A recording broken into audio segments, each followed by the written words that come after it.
episode of Picking and Putting. There's the Picking and Putting swag. You know, someday I'll sell it online, but I haven't figured out how to do that yet. Today's guest is the tournament director of the Wells Fargo Championship, a good friend of ours, Gary Sobba. How you doing, Gary? Wonderful, Rick. Thank you for having me on. Look forward to talking about the Wells Fargo Championship. Yeah, I'm excited about having you. Bill, this is Liberty Bill from the South Charlotte Attic studios there. He's recording too. We're all based in North Carolina, if you couldn't figure that out, folks. I got a quick shout out. I got to do a shout out for this because I think this should be instituted in tour events, Gary, a long way. This is a shout out to all those mullet wearing guys. I want to say Mark Leishman that was on fire coming out wearing that. I thought that was the funniest thing ever. That was something. That was a train wreck. That was a train wreck down the stretch. If either team birdies 18, they win. Well, all you had to do is par it. Yeah, and I was picking the two South Africans because they play like a U.S. Open kind of, you know, they put it in play, but they, you know, when he hit it in the water on 18, that kind of got me. It's interesting. Both those teams will be here at the President's Cup coming to Charlotte in 22. Yeah, that'll be. So you look at that. Yeah, they'll likely pair up. Well, hey, this is my first in-depth question about the Wells Fargo. When are we going to have walk-up music? Never, right?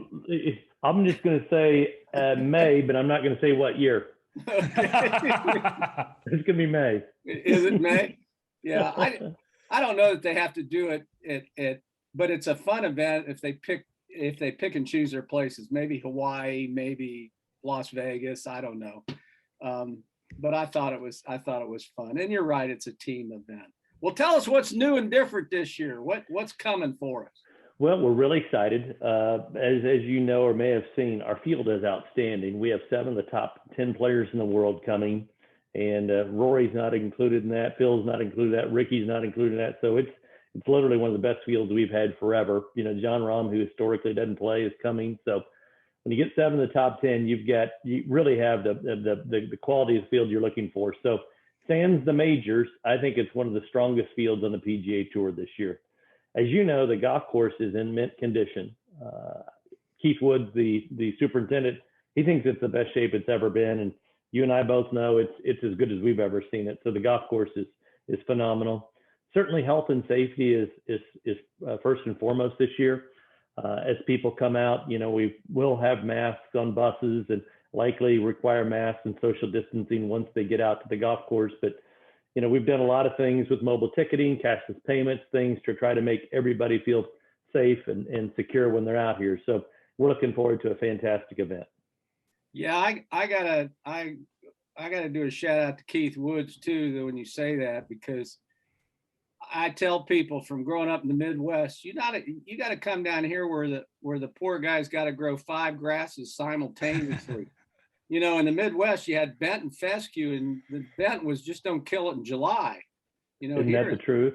Yeah, here it's just crazy. That's a hard job. I've got all the respect for him. No question. Well, I know the safety and stuff. Is there anything new and different Here was my question, not just about this year. I understand this year is a unique year, but do you ever test things like, you know, you say like what we were just trying out? You said, well, we're going to try this on such and such and see how it works this year, or anything new? We do. I think the first thing new is going to be a transportation center. When people arrive, you know, buses and Uber now will be into a new lot. And then there's a new main entrance that's really, really dynamic. I always felt like when people came to Wells Fargo Championship, we did not have an entrance that was the level of the golf tournament. And now Quail has built that new entrance, and it's serpentine, and you go by the Quail, then you come up, and the range is brand new. The patrons have not seen the new range, and the Learning Center. In the Learning Center, we're going to put families and wives in there. So that's a great new experience for them. On the golf course and those in the hospitality areas, we've doubled the width of all their chalets and marquees so they can social distance more.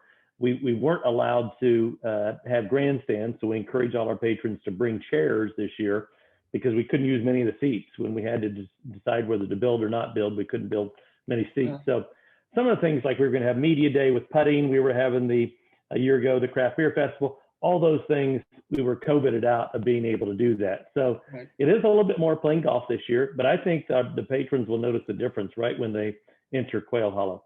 So the old main entrance, you're right. I have seen that. I walked it around yesterday to get a look at it on my own. And so that old main entrance with the quails and all, that's going to be a pedestrian entrance for that is the main entrance. That's for all pedestrians, whether you come in by shuttle, bus, or by Uber, you will all walk through there. So we've got a ticket office there. Everything's mobile tickets this year. We'll have plenty of people to help out if anybody has any issue downloading their tickets. But yeah, we have one main entrance for everybody. And if you've been there and you look at it, it's pretty dynamic. You know, you can see the range and you come over the hill, and it's very, very attractive and very unique to the club. Well, yeah, it's very cool. It's very cool. I got another question for you. This is off to golf. So when they come up with the green books that they give, is that something that you develop with the pro and the club, or is that done by the PGA Tour?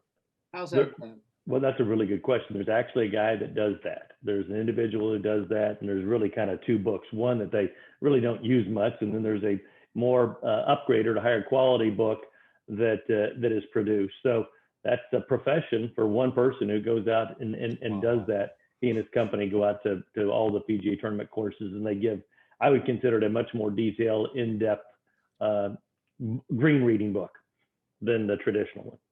Yeah, almost too much information sometimes.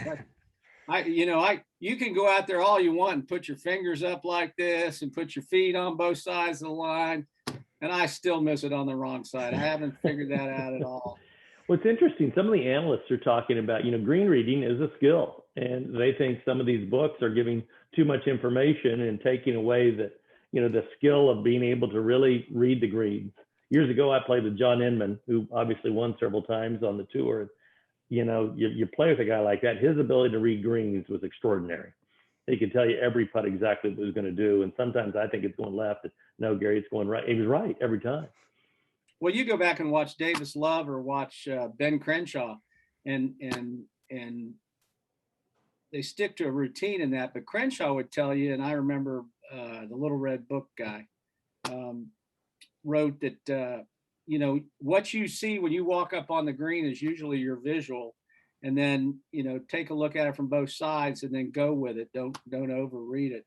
But I feel like I watched the tournament this weekend, and I thought it's an interesting fact when they talk about the new, the TIFF Bermuda greens and how they are harder to read because they're so true that they hold their line better. Now, they do have grain, downgrade and upgrade, but and Quail Hollow's greens are not easy to read.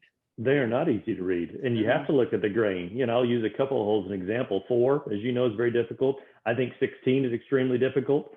Sometimes you can play too much break there. Sometimes you just flat out don't see it, might miss it 4 feet, and pros miss it 4 feet on 16. It's just a very, very difficult green to read. And Gary's looking at the course, setting aside the green mile. Where would you post up as a fan just to take in the action? Oh gosh, that's a really great question. On the front, I think without question, 7 green 8 tee is the best place to watch. You can watch, 7's the par 5 that you can see anywhere from 2 to 5 swings. And then 8 is the par 4 that 1 or 2 days we will play up that they can drive 8 green. So on the front side, without question, 7, 8. And then on the back side, I like being on 17, up on the hill on 17, because I can see 16 green, I can see all of 17, and I can see 14. So you can see 3 holes there on the backside. And there aren't many courses in America where you have those vistas. But from the hillside, the public on 17 can get a clear view of all putts on 16, 14, and 17. So those are the 2 areas I'd watch from. Yeah, and I think 7's a fun one to watch out there. If you're a professor of architecture, bring your students out there and walk the fairway and then watch the golf after you've looked at the houses.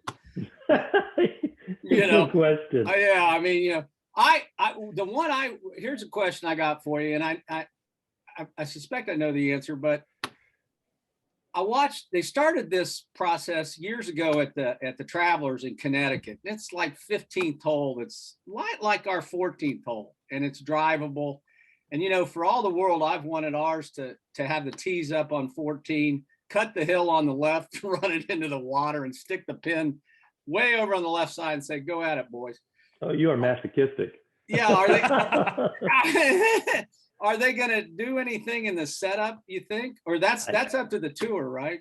I spoke with our advanced official yesterday, Dave Donnelly. We have never moved 14 up, i.e. we have never in the Wells Fargo Championship played it above the road, in front of the road, because half the field can get there from the front of the back tee. Yeah. The PGA tournament, my understanding, played it up 2 or 3 times. So, you know, we talk about the green mile out here, but I think 14 is as good as any short par 4 in the world, not just the United States, in the world. It's a fantastic golf hole, major risk reward hole. And we are debating whether to play it up one day. It would be on the weekend, because during a Thursday, Friday, you have pace of play issues. But the day we would play 8 up, we'd play 14 back, and vice versa. If we played 14 up, we would play 8 back. I hope I said that correctly. Yeah, you did. And then, you know, one of the things that you know, Quail's known for is the green mile. And really 14 is overshadowed because of 16, 17, 18, but 14 and 15 are 2 tremendous golf holes. So, you know, you go through that backside and there's not a bad hole whatsoever, but 14 is not discussed because we talk about the green mile. Well, I think you made a good point there, because growing up in Columbus, I would put the 14th at Quail Hollow with the 14th at Muirfield Village. Little short par 4 with a creek down the side and the, you know, water on the right. Yeah, you can make a 2 or you can make a 6. Oh, I yeah. think we had 7 eagles in 2019, I believe. I think I'll go back and check that, but I think we had 7 deuces on 14. Really? But when the tees were back on day 1, only about 50% of the people went for it. You know, there's certain guys are going to play conservative, put a wedge in their hand, and you know that they know their game. But a lot of guys will try to bomb it down right where you have the swale down there. But if you miss that right, then par becomes jeopardy. You know, so there is significant risk. Obviously, if you're left, you're in the water. Yeah, yeah, that part makes that hole quite difficult.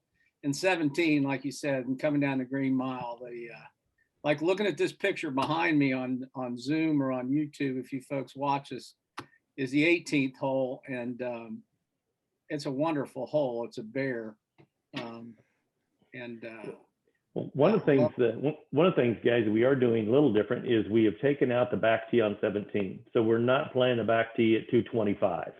So we'll play it anywhere from 190 to 150-ish. We'll use the 2 lower tees. So I can tell you, though, the shorter tee to a left front pin actually produced the highest scores, because guys can knock it in the water there. But we're not going to make them try to cut a 4-iron from that back tee, because it's just so hard. Well, don't get me going about that, because if I come back in my next life and design golf courses, I don't care if it's Tiger Woods or Bryson DeChambeau. Par 3s to me over 220 yards are ridiculous. When I see these guys playing 250 yards pulling out a 3-wood, I'm going, okay, you're putting it to them, but I would rather see him play number 12 at Augusta, like you say, play 160-yard number 17 pin on the left at Quail, and that'll eat your lunch all day long. I'm with you completely. I think at Oakmont, some of them have to hit driver on that par 3. Oh yeah, that's crazy. Well, tell me so in your professional job, what happens now? How does it work next year when they move away for a year up to DC? Do you have to commute, or are you going to get an apartment, or how's that work? Our sales team will all move up probably July 1, and we will get apartments. I would say there's 2 of our sales executives that will be moving there permanently for the year. Wow. And there's our sales director and myself. I would say we would probably be up there 3 out of 4 weeks, you know, probably Monday through Thursday most of the week, or, you know, maybe a Wednesday to Wednesday. So we'll be up there for most of the year. And then the tournament will be the 2nd through the 8th of May. And then we're back down here in 23 and 24. So it is a little bit of a challenge, but I think we're all excited about it. You know, you kind of get in your routine here. We'll miss Quail Hollow, we'll miss Charlotte, but we're also excited about the challenge of taking a PGA Tour event to to DC, since they now have not had one in, I believe, 4 years. Which course is it going to be at? TPC Potomac at Avenel Farms. Oh, okay. Yeah. TPC Avenel. Okay. That'll be hard golf course right across the street from Congressional. Yeah. Well, they're both hard. So yeah. All of them are to me. Yeah. All of them are, guys, well, that sounds like a lot of fun, a lot of work, but you meet a lot of new people, and the sales part must be good for those guys because they're introduced to a whole new climate, a whole new area. So exactly. So that'll be we're good. excited about it. Well, Billy, you got any insightful questions you want to dig on Gary with before we pick on him anymore? I think you guys have pretty much covered it. It's good stuff. Yeah, I've had the opportunity to play with Gary, so he's a wonderful guy and does a great job with the tournament. I think all you folks out there, you want to come out to Quail Hollow if you're in the Charlotte market, see the tournament, the golf course. You can eat lunch off the fairways and anything else out there right now. You almost can. Yeah. One more plug. Tickets on Saturday we're literally sold out, but Wells Fargo Championship.com is where to get tickets. Sunday's Mother's Day. Wear pink on Sunday. And Wednesday, we're actually celebrating Roy Williams' career. The Pro-Am, we're having Roy Williams Day.